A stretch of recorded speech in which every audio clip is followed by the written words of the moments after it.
बेटियों का प्रशिक्षण।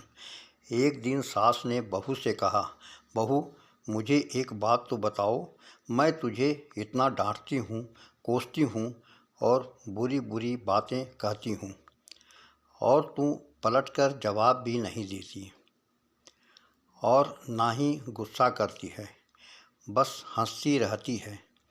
बहू को तो जैसे सुनाने के लिए कहानी मिल गई। कहने लगी, माँ जी आपको एक बात बताती हूँ। जब मैं छोटी थी तो मुझे हमेशा ऐसा लगता था कि मेरी माँ मेरी सगी माँ नहीं है, क्योंकि वह मुझसे घर के सारे काम करवाती थी। कोई काम मुझसे गलत हो जाता तो मुझे डांट भी पड़ती और कभी कभी तो मार भी पड़ती, लेकिन माँ थी वह मेरी। मुझे उनसे डर लगता था, कभी कभी गुस्सा भी आता था, लेकिन मैंने कभी उन पर गुस्सा किया ही नहीं। यहाँ तक कि जब मैं कॉलेज से थके हुए घर आती तो कुछ देर आराम करने के बाद तुरंत मुझे सारे काम करने पड़ते। फिर जब मेरी भाभी आई तो जैसे मेरे काम और ज़्यादा ही बढ़ गए।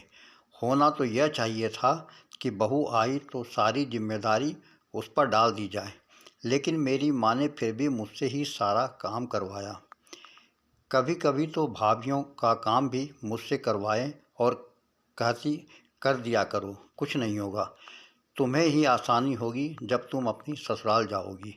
मुझे बहुत गुस्सा आता कि माँ भाभीयों का काम भी मुझसे ही करवाती है और उन्हें डांटती भी नहीं। फिर मेरी शादी के 2 दिन पहले मेरी माँ ने मुझे बड़े प्यार से अपने पास बिठाया और कहने लगी, बेटा आज तक समझना कि मैं तेरी सास थी। मैंने तुझे प्रैक्टिस करवा दी और तुझे बता दिया सास ऐसी भी होती है, लेकिन अब तेरी शादी हो रही है तो आज से मैं तेरी माँ हूँ। बेटा जब तुम्हारी सास कहे तो समझना कि जैसे मैं ही डांट रही हूँ।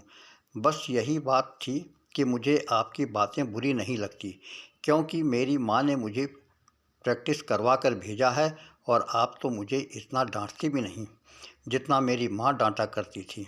इतना कहकर बहू हंसते हुए कीचड़ में चली गई और सास तो सोचती रही, क्या सच में बेटियों का प्रशिक्षण ऐसे ही करना चाहिए। धन्यवाद।